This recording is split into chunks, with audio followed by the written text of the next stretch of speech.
Okay, Worker KunLun is back on the table because I got this.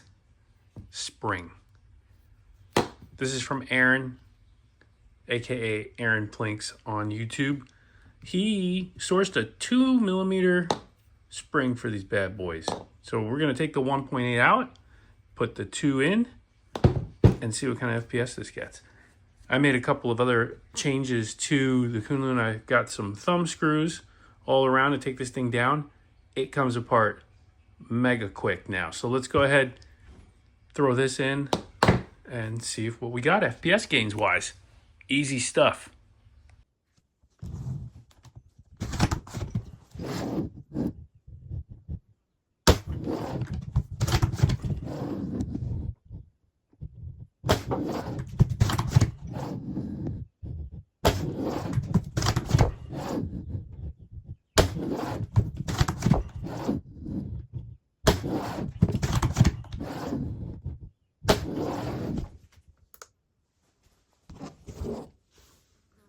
.298.6 average with a 302 max.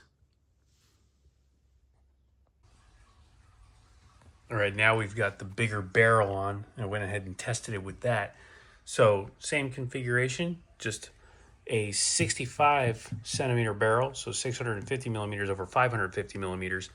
And we just hit a 304 average with basically a 310 high, 309.9. So that's pretty impressive. This is a good situation here. I'm happy with that.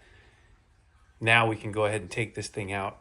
That's on a 1.3 gram T-dart, by the way. We're not using the lightweight stuff anymore because we're going to be shooting long range and we want these heavy darts. They're the most accurate.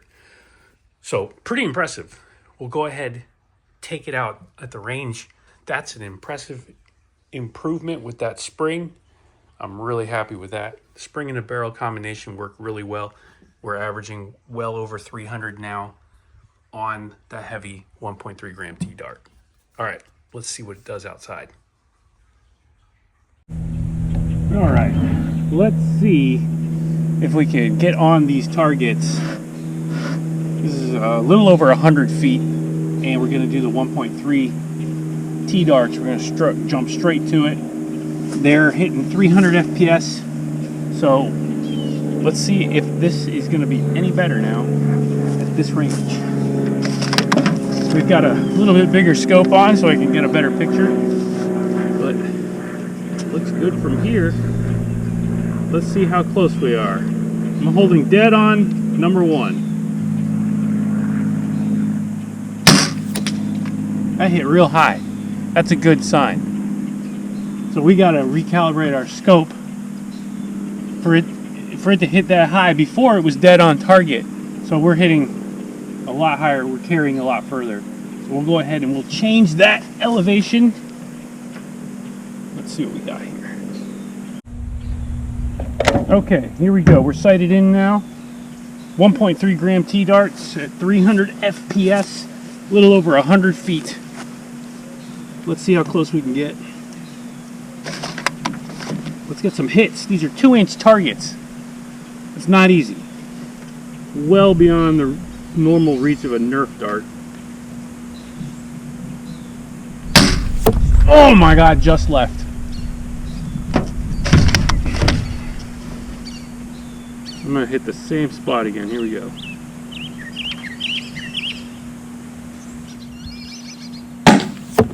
Just left. That's crazy. Literally the same exact spot. So let's move the bullet a little bit to the left. Try again.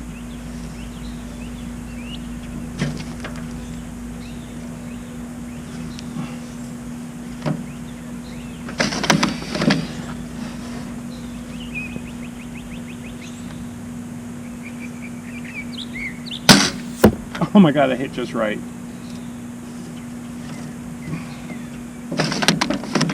It's a tough hit.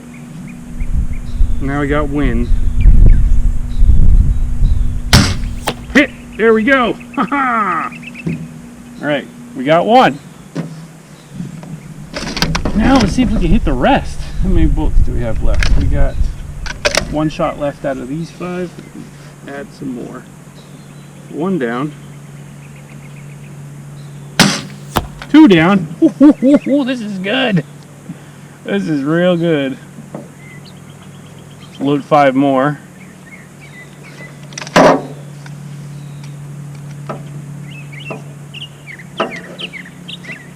Those were right on target.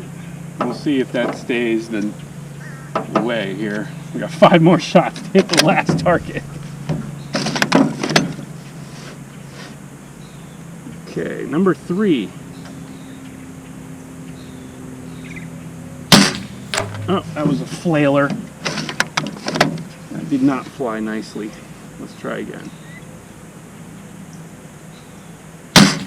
Ooh, just right.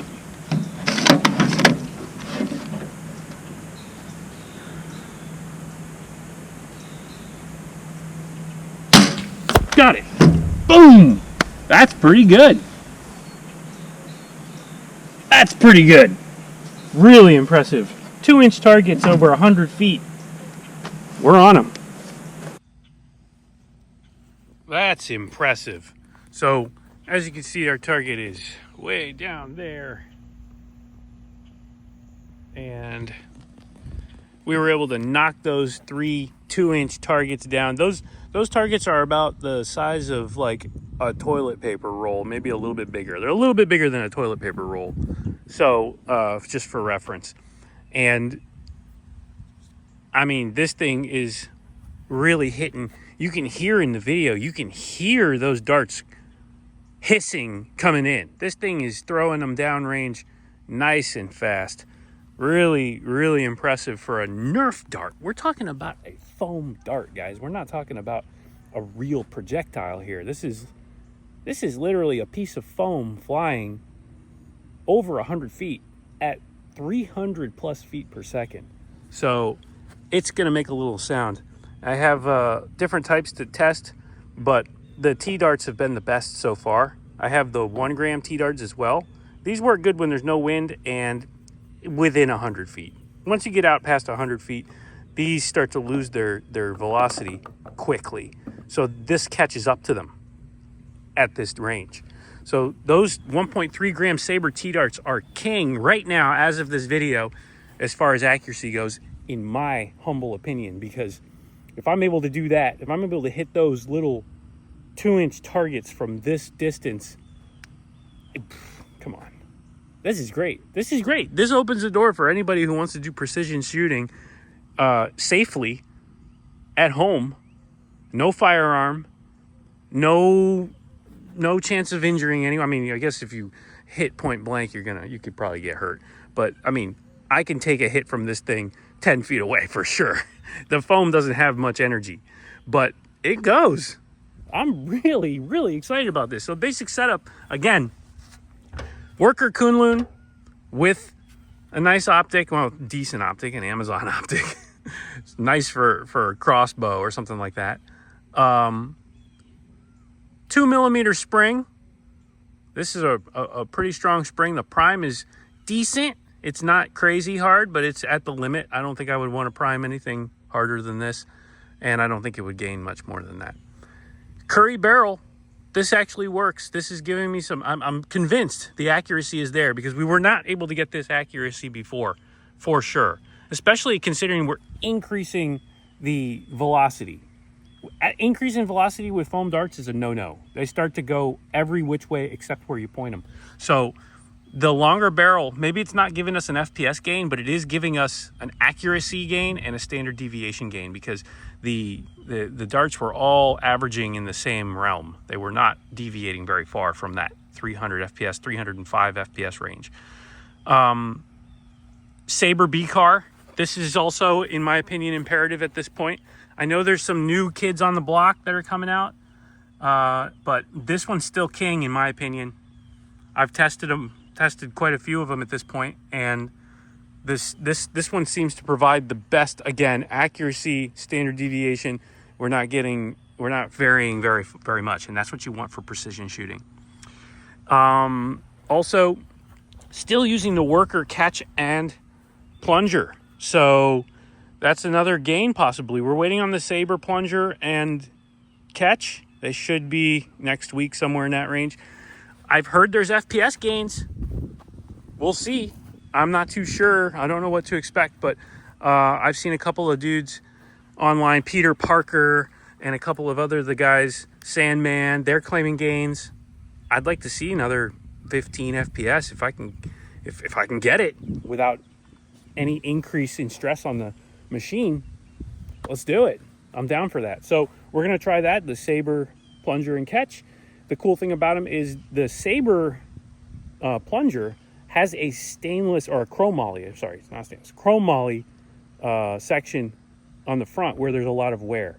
I've noticed wear. I keep trying to resurface it and keep it smooth, but after 20-30 shots there's wear again on this plunger. So I did apply a black oxide coating to the aluminum to try and make it last longer, but we'll see. It seems to be helping out a little bit.